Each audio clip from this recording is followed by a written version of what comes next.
자, 여러분, 우리 오늘은 레위기 18장의 말씀을 함께 묵상하겠습니다. 레위기 18장은 이스라엘 백성들에게 거룩을 가르치시면서 이방 민족의 풍습을 따르지 말라는 하나님의 명령으로 시작합니다. 너희는 너희가 거주하던 애굽 땅의 풍속을 따르지 말며 내가 너희를 인도할 가나안 땅의 풍속과 규례도 행하지 말고 너희는 내 법도를 따르며 내 규례를 지켜 그대로 행하라 라고 말씀합니다. 이스라엘 백성들은 그들이 거주하던 땅의 풍속을 따르지 말고 그들이 앞으로 거주할 땅의 풍속도 따르지 말으며 오직 하나님의 법도를 따르고 하나님의 규례를 지켜 행하라고 하나님께서 명령하시는 겁니다. 왜냐하면 이스라엘 백성들은 여호와 하나님의 백성이기 때문에 그렇습니다. 레위기 18장은 6번이나 반복해서 강조하면서 나는 너희의 하나님 여호와이니라 라고 말씀합니다. 나는 너희의 하나님 여호와이니라 라고 말씀하시면서 너희는 하나님의 법도와 규례를 따라 지켜 행하라 라고 말씀하는 거죠. 하나님께서 이스라엘 백성들을 구원하셔서 그들의 하나님 여호와가 되어주셨죠. 이것은 이스라엘 백성들이 받은 은혜입니다. 그렇다면 그 은혜를 받은 하나님의 백성답게 이 세상의 풍속을 따르지 말고 하나님의 법도를 따르며 그 규례를 지켜 행하라고 명령하시는 것이 바로 레위기 18장입니다. 오늘 우리도 그리스도의 은혜로 말미암아 하나님의 자녀가 될 수 있는 이 놀라운 은혜를 받았잖아요. 그렇다면 이 은혜를 받은 우리들은 하나님의 백성답게 하나님의 법도를 따르면서 살아가야 하겠죠. 이것이 우리가 받은 은혜이며 또 우리가 마땅히 행해야 될 책무이기도 합니다. 이를 바울은 이 세대를 본받지 말고 우리의 몸을 하나님이 기뻐하시는 거룩한 산 제물로 드리라고 가르치는 거죠. 하나님의 백성답게 살아가라. 그것이 너희를 구원하신 하나님의 은혜를 감사하는 영적 예배다라고 가르치는 겁니다. 그러면서 레위기 18장은 이 세상의 풍속, 그들이 거주하던 그 땅의 풍속을 몇 가지 말합니다. 그 땅의 풍속이 무엇이었냐? 그 애굽 땅 또 가나안 땅의 풍속이 무엇이었냐? 이스라엘 백성들이 결코 따르지 않아야 될 풍속이 무엇이었냐? 첫 번째는 무분별한 성관계였죠. 그 당시 이방 민족들은 무분별하게 가족들과도 성관계를 맺었던 것 같아요. 쾌락을 위해서 하나님의 법도를 어기고 그 법도와 상관없이 자신의 쾌락을 따라서 살아가면서 성관계를 맺었던 거죠. 하나님은 결코 이스라엘 백성들은 그렇게 해서는 안 된다라고 가르치는 겁니다. 둘째는 자식을 몰래에게 제물로 바치는 일입니다.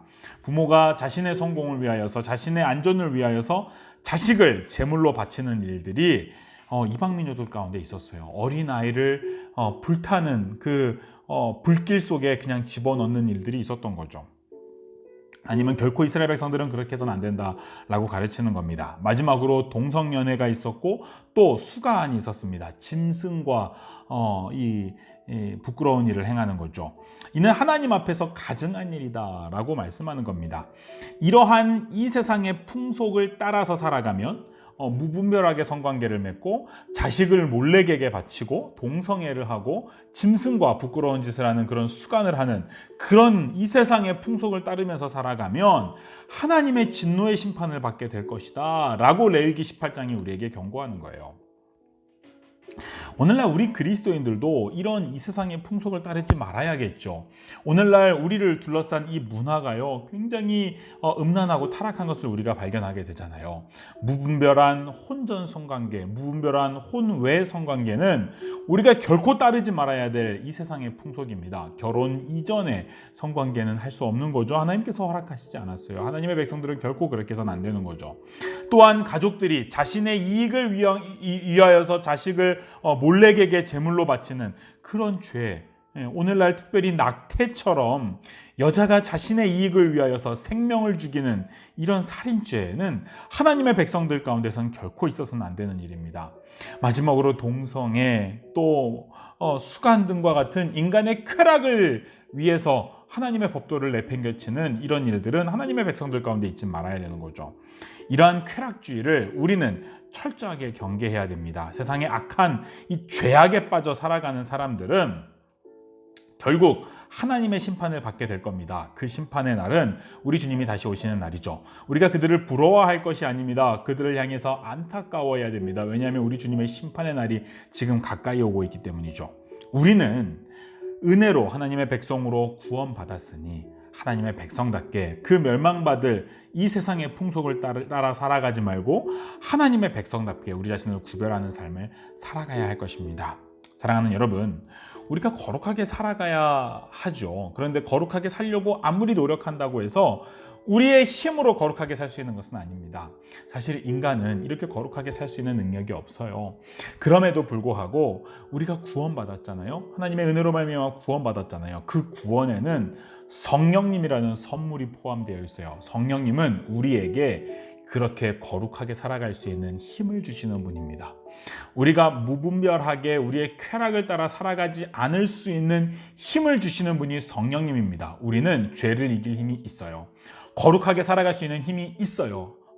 우리가 때때로 넘어지고 때때로 우리가 죄를 범하지만 그럼에도 불구하고 우리가 다시 일어설 수 있고 다시 죄를 이길 수 있는 힘을 이미 우리에게 예수님의 십자가로 말미암아 하나님이 주셨어요. 그분이 바로 우리 안에 계신 성령님이죠. 그 성령님을 의지하면서 우리는 오늘도 이 세상에서 타락한 풍속을 따르지 말고 성령님을 따라서 거룩하게 살아가야 할 의무가 우리에게 있습니다. 은혜를 받았으니, 성령님을 받았으니 그 성령님을 따라가며 거룩한 삶을 살아갈 의무가 우리에게 주어진 거죠. 특별히 어제나 오늘이나 인간은 언제나 이 성적인 타락을 늘 경계해야 됩니다.